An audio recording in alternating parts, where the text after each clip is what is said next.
Good afternoon, everyone. Before we proceed, just a few housekeeping. If we could put our cell phones on silent mode. Thank you very much. I'd now like to call this meeting to order. It is 2:32. I apologize that we're 2 minutes late, Admiral. I know you're very strict with time. So half a day, Tito Wami, and good afternoon to all of you present. Senate President Jude Hofschneider and member of the Senate, members of the House, to the viewing public, and most especially to our guest of honor, Admiral Karl L. Schultz, Commandant, United States Coast Guard and Company. I would also like to recognize the CNMI's own Lieutenant Commander, Christine Torres Igisomar. Welcome back home. She's the military aide to the Commandant. We are extremely proud of you and your accomplishments and your continued success. Admiral Schultz, we are extremely grateful for you making the time to visit the CNMI once again. It is truly an honor and a privilege to have you and your company in our presence this afternoon. I hope your visit to the CNMI has been pleasant so far, especially with Lieutenant Commander Christine by your side. We look forward to your address in this joint meeting. Once again, welcome and thank you. I now recognize the Senate President. Jesus Masi, Mr. Speaker. Buenas, Tiro, para tuloy manggayigini half a day. Tiro, and good afternoon to Admiral Schultz, Master Chief Jason Van der Hayden, Rear Admiral Matthew Sibley, Lieutenant Commander Christine Igisomar, Coast Guard Ombudsman Ms. Amy V. Van der Hayden, Coast Guard Ombudsman at Large Ms. Dawn Schultz, and members of Commandant's travel party. On behalf of the 22nd Senate members, it is my privilege and honor to welcome our distinguished guests joining us today. I also like to recognize the members of the 22nd Senate and the 22nd House members. The CNMI and the United States Department of Defense, United States Coast Guard have worked together for many years, building relationships that will ensure the responsibility for maritime safety, security, and environmental stewardship in U.S. ports and waterways in our region. The CNMI remains committed to safeguarding the Constitution of the United States, as well as the Constitution of the Commonwealth. That it is vital to sustain our relationship with the Department of Defense with their presence here in the CNMI.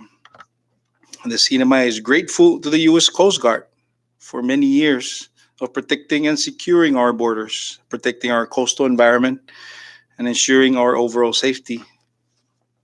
We are a people closely intertwined and connected to the waters of our region. We stand ready to do our part in protecting the liberties and freedoms of this great country and our Commonwealth. As you are aware, the sons and daughters of the CNMI have served and continue to serve in all branches of the military, U.S. Air Force, U.S. Army, U.S. Coast Guard, U.S. Marine Corps, and U.S. Navy. And I'm proud to share, Admiral, that there are some that are actually serving in this body right now, some of the veterans that are serving in this body. So today we are here to honor and commend the United States Coast Guard men and have served in the CNMI under the leadership of Admiral Karl Schultz. And once again, on behalf of the Commonwealth, we thank you for your continued leadership and partnership. Semper Paratus, always ready. Jesus Moses and Ulumoy. I yield back to you, Mr. Speaker. Thank you, Senate President. Admiral Schultz, are you ready for your address? Okay, the floor is yours, sir. Well, half a day, and thank you, Senate President Hofschneider and Speaker of the House, Villagomez. I truly appreciate the warm welcome as well as the opportunity to address this legislative body today. First, I'd like to offer my condolences on your recent loss of Representative Ivan Blanco. I understand he was committed to the marine environmental protection focus and sustainable fishing endeavors the Coast Guard is committed to as well. So please accept my sympathies on behalf of the United States Coast Guard writ large. I'm here in the region with our Coast Guard's 14th District Commander based in Honolulu, Hawaii, Admiral Sibley in front of me, to visit our Coast Guard units, to talk to our personnel and learn about the environments in which they work and meet those partners with whom they engage within that work every day. With me today is my aide, Christine Igisomar. and she is the highest ranking Chamorro woman in the 231-year history of the United States Coast Guard. That's a big accomplishment. We're honored. I chuckled a bit when the speaker talked about the time, because I have a horrific reputation for not being on time, but Christine is the one who gets me there on time with all the other things she does. You know, earlier today we toured Saipan, and that was truly a treat with one of the parents of our two young Coast Guard, future Coast Guard officers. And what a beautiful island. For dinner last night upon our arrival, Christine's mom, Miss Connie Torres, hosted us, the entire travel party, as well as the families of those future Coast Guardsmen at her home. And just what a tremendously gracious evening, and just a great start to our time here on the beautiful island of Saipan. These young men, 4 young men and 1 woman, will be future officers, and we're excited that your community trusts your treasure with our service. We currently have 17 active Coast Guard members from CNMI. Nearly 20% of them hail from the Hofschneider family. No surprise there. Right, Senator? And don't believe me? Lieutenant Freddie Hofschneider, who's home on leave right now. And Freddie is the commanding officer of our Coast Guard cutter Maui. That's a 110-foot island-class patrol boat, like the ones that operate in the region. And he works over in Bahrain, Manama, Bahrain, over in the 5th Fleet on the Arabian Gulf, which is a Navy command. He works for a Navy admiral there. And that's a big responsibility. And in recent months, you may have saw in the national press, the Maui was involved in expending 30 rounds of fire from their front-launched large caliber weapon on the ship at some of the aggressive Iranian fast interceptor boats that were harassing one of our U.S. ships operating in the region. So truly effective operations in one of our frontline leaders that's really doing the work of the Coast Guard. And it's a global Coast Guard, as we see here in the Pacific, and as we see by testimony of Lieutenant Hofschneider's work in the Arabian Gulf. You know, recently the Federal Asian Pacific American Council awarded another Coast Guardsman from the region, this time Chief Petty Officer Richard Hofschneider, with the 2021 Uniformed Services Award. And that's a big deal. This is a federal award, not just a Coast Guard or service award. So not far from here at Sector Guam, 150 or so miles, Richard volunteered as what we call a collateral duty recruiter, bringing young men and women and introducing to the Coast Guard. He organized teams of Coast Guard members to assist with educating and informing high schoolers and local governments about what service in the Coast Guard looks like. Their outreach led to supporting 90 regional young adults in preparations for future Coast Guard service. In fact, his efforts were so impactful and the response so well received that we're going to reestablish a permanent recruiting office in Guam next year. And that's in thanks to and recognition of Richard's outstanding work there on Guam. You know, I'm amazed at this region's support of the Coast Guard. And it's demonstrated by the bright, young, and talented young Chamorros and Carolinians joining our service. And it would appear that my aide, Christine, is related to most of them. And that's quite a force multiplier, we call that back in Washington. But the Coast Guard is family business, and strengthening those family ties here within the CNMI region will surely prove mutually beneficial. So I thank you, the legislative body, for that support. You know, I understand each of you call these islands home, and you're connected to the sea. I recognize that the ocean's deeply ingrained in your culture. So too, it's ingrained in our United States culture. And I think that is tremendous commonality we share. The Coast Guard's the second smallest of the armed services. About 42,000 active duty men and women that wear the uniform every day as their full-time occupations, about 6,000 reservists that are part-time Coast Guardsmen, almost 9,000 civilians. And then we have this unique element called the Coast Guard Auxiliary, about 26,000 strong of volunteers that augment some of our work. They can't do frontline, you know, military missions or law enforcement, but they do an awful lot to better the nation we serve. And, you know, every one of those Coast Guardsmen, regardless of which community they're from, they're committed to advancing maritime security, enhancing marine safety, and really promoting stewardship of the environment through partnership and collaboration. Today, as I survey the global landscape, coastal nations around the world are increasingly seeking the United States Coast Guard support to enhance their own capabilities to advance their maritime security, and in so really enhancing marine safety and protecting their respective environments. We support these requests for collaboration vigorously because we share that vision. Maritime nations with access to the sea recognize the importance of their lives to the sea.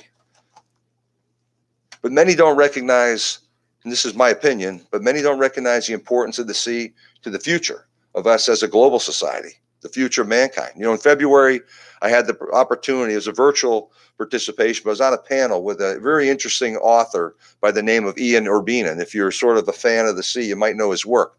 But he wrote a book called Outlaw Ocean. And I was struck by a metaphor Urbina used to describe the ocean and convey its importance to the global society. He described the oceans, which when we think about it, covers 2/3 of the world we populate. And he talked about the ocean as a living organism that makes up the Earth's circulatory system, the heart, the stomach, and the lungs. He described it by saying the ocean is the world's circulatory system, in that 90% of the goods we buy in stores travel by way of the sea. He said the ocean's the world's heart, and that is an economic engine that employs more than 56 million people who work on the sea, work and move products across the sea, and fish for a living. He said the ocean's the world's stomach, in that it provides 50% of the protein source or food, seafood, on which coastal nations across the globe depend. 3.3 billion people, nearly half of the world's population, rely on fish for 20% of their annual protein.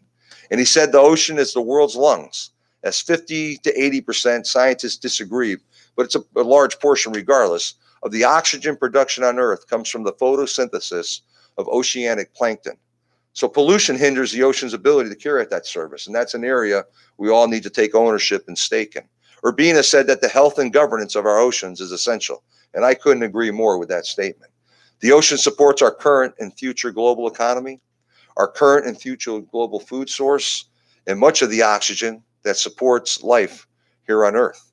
I understand that last month, ocean elder and master navigator Lino Olopai addressed this audience and proclaimed June as Ocean Month to raise awareness about the importance to protect the marine environment. We are aligned in agreement with his thoughts on that and with your beliefs. The Coast Guard personnel protect our marine economy, protect the environment, and really regulate the U.S. fishing industry to sustain the food source that the ocean provides. We do this through both preventative and response efforts. Today, the pervasive global practice of illegal, unreported, unregulated, or what's more commonly known as IUU fishing, threatens the global fish stocks and the maritime environment. Estimates indicate that about 30% of all global catch is harvested through illegal IUU practices by fishers who disregard the maritime law, predatory IUU actors who take advantage of maritime nations with little or no enforcement capability to manage their own resources, and as well as there's backdoors deals where small coastal nations are trading away their fishing rights, oftentimes without the cognizance of their own citizens, or others that turn a blind eye to these harmful practices. IUU fishing undermines a nation's sovereignty. It threatens a nation's economic security, and it weakens what we call the international rules-based order. These illicit fishing behaviors have replaced piracy as the greatest threat to the maritime security across the globe today. And I hear that as I travel the world. The illicit behavior of some distant water fishing fleets, as illuminated in a 2019 report by the Stimson Center, who studies a lot of these type of issues, noted that IUU fishing is in fact a growing national security concern. These behaviors include the following: violating the sovereign rights and jurisdiction of coastal states, fishing without permission, and overfishing what licenses agreements have stated as the boundaries of those limitations. Some nations have robust distant water fishing fleets. We're not talking about artisanal fishing that you may be more familiar here in Saipan. We're talking about thousands of vessels operating thousands of miles from the home nation with the capacity to fish, process those fish at sea, pack them up, and transship them back to their economies. And really, their economies are enriched to the tune of billions of dollars worth of fish annually. Estimates for illegally harvested fish range as high as $23 billion. And really, when you consider all the other aspects of the economic loss and detriment to the economies, it's even far greater in terms of monetary value. Local fishermen stand no chance against these modern distant water fishing vessels with industrial harvesting capacity. They don't land their catch locally. They process it at sea, as I mentioned, and bring it back and transship it great distances. In these local and oftentimes developing coastal state economies, demand for fish supply increases because local supply dwindles. It drives prices skyward and puts local artisanal fishermen out of work. Fish remains an essential protein in the diets of densely populated countries and in small developing island states. Some foreign actors seek to take advantage of maritime nations who lack fisheries managed capability by negotiating those covert backroom deals I alluded to. This checkbook diplomacy of sorts appears to be a win-win initially, but ultimately threatens the sustainability of the coastal nation's natural resources. Resources, if left unchecked, and behaviors that left unchecked will allow these actors to surely deplete both local and global supplies. The good news is we in the Coast Guard, along with other like-minded partners, are working to illuminate such behaviors across the globe. The Coast Guard's made IUU fishing an enforcement priority. And last September, in COVID, we released what we call the Coast Guard Strategic Outlook, or a 10-year vision of how we're going to tackle illegal, unreported, and unregulated fishing. The Strategic Outlook, for lack of a better term, is really a call to action for our service to amplify awareness of the IUU fishing threat to national security and to synchronize the efforts of the like-minded partners across the globe to prevent this illicit behavior from really devastating the maritime domain and small coastal economies across the world. This document sets forth the vision for our service to advance what I like to term unity of effort, an effort that spans non-government organizations, government agencies, international partnerships, academia, like-minded folks that seek to sustain global fish stocks and protect maritime sovereignty worldwide by amplifying the message, by increasing visibility of the behaviors of bad actors, and best leveraging limited resources, enforcement capability, and legal authorities to coordinate such action. That's why right now we have over 2,000 service members from the Coast Guard deployed on ships globally, as well as on law enforcement international training teams to uphold that rules-based order, to enhance maritime domain awareness and strengthen our partner nations' ability to improve their own capabilities and really leverage best their enforcement capacity. Just last month, the fast response cutter Oliver Henry returned to Guam following a 45-day expeditionary patrol, when that cutter and its assigned crew patrolled multiple regional exclusive economic zones here in the CNMI region, including the Republic of Marshall Islands, the Federated States of Micronesia, Nauru, Kiribati, and Palau. During this patrol, they sailed over 7,500 miles, conducted 2 Western Central Pacific Fisheries Commission boardings, and documented 22 vessel observation reports. The cutter shared those observation report findings with host nation law enforcement entities, enacting what we call the information sharing portion of our bilateral agreements with the host nations.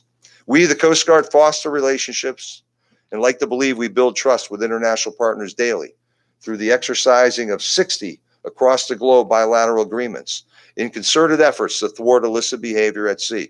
It's the fishing, it's illicit narcotic smuggling. The hallmark of our service lies in the strength and trust of the partnerships we foster.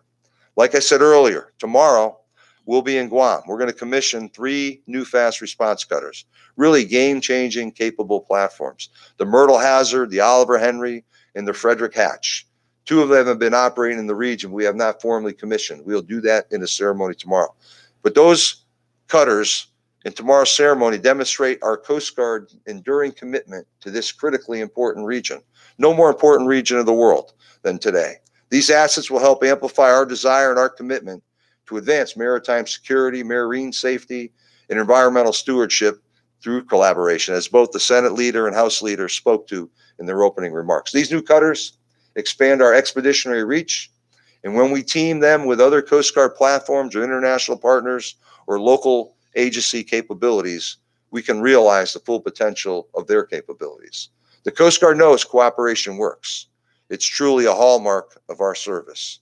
And we have many success stories. You know, here's one brief one. For 25 years in the Pacific, a ways from here, but in the Northern Pacific, what we call Operation Pacific Guard or North Pacific Guard, here we partner with Japan, China, Russia, South Korea, Canada, and we have confronted some of the distant watering fleets that fail to adhere to international standards. Our collective efforts have been overwhelmingly successful.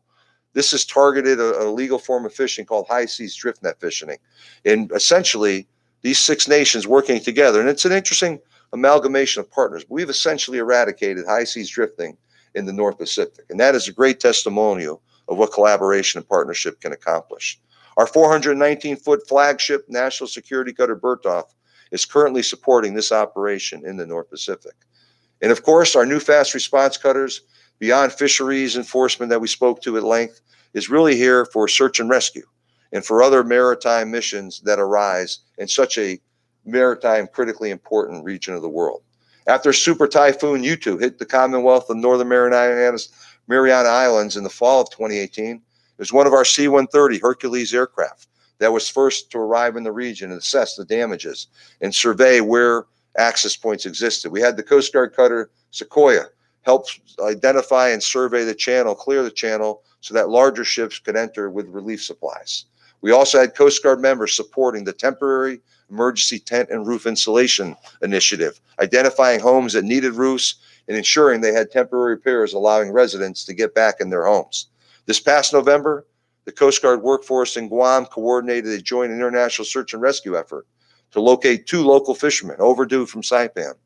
This time it involved the Navy P-8 Poseidon aircraft, very capable, but it's our ability, Admiral Sibley's team's ability to interact with the Navy. And that aircraft from Japan located the stranded mariners 128 miles west of Tinian and vectored in one of those fast response cutters, this time the Myrtle Hazard, to the position and brought those men home to their families. In April, this same crew delivered emergency supplies to the residents of Cayengel in the Republic of Palau after the island was impacted by Typhoon Surigai this time. So know that when disaster strikes, your United States Coast Guard will be here to help. And know that we will continue to conduct patrols in your critically important exclusive economic zones, as well as check up on those that inhabit the northernmost remote islands here in the chain. The U.S. Coast Guard has been a Pacific Coast Guard for more than a century and a half. We also have a long history of being part of the Commonwealth of the Northern Marianas Islands community. Coast Guard coxswains drove landing craft during the Battle of Saipan. For decades, we maintained the Loran Station in San Antonio Village, and we currently have members stationed right here in Saipan at the local Marine Safety Detachment who help protect your mariners and your pristine marine environment. So thank you again for the opportunity to address this forum, and thank you for not just preserving our CNMI U.S. Coast Guard relationship, but also for promoting it and for celebrating it today.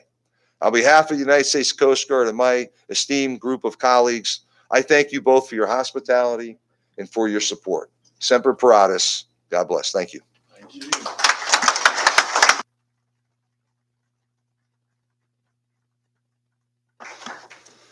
Thank you very much, Admiral. We will now proceed with the presentation of the House Joint Resolution that we have prepared for you and the United States Coast Guardsmen.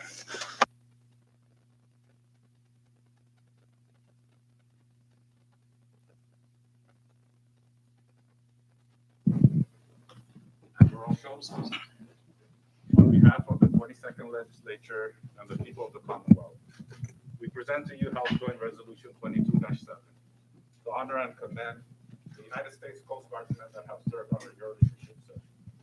This was adopted by the committee as a whole on both houses, the House and the Senate, including the support of our late leader, Representative Ivan Blanco. We thank you and the Coast Guard for your service to our country and the CNMI. Thank you very much.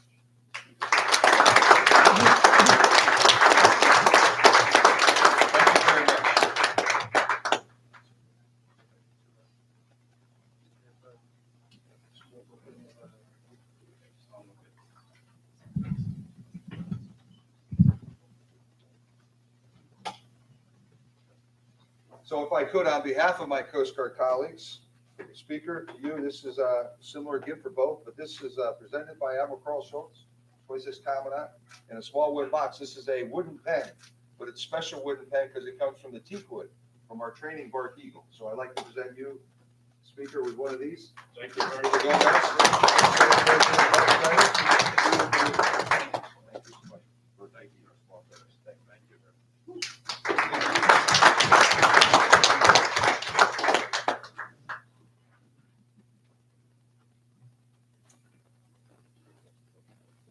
Admiral Schultz, a small token of our appreciation for making time to visit our region here and for your commitment. We have a small token gift. We have a book here. It's called The Tinian Bomb. It's written by one of the historians, name's Don Farrell.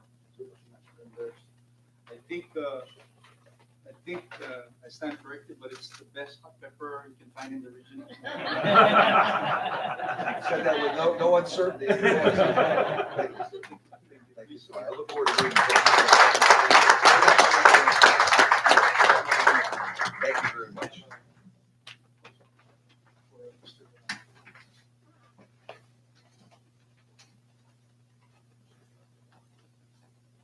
This is for you, sir. Thank you, sir.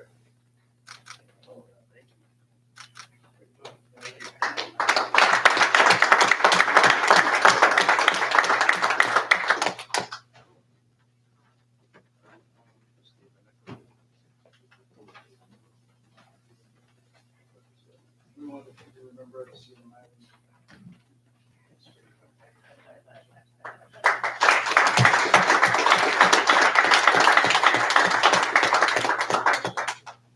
Once we're out of here, please accept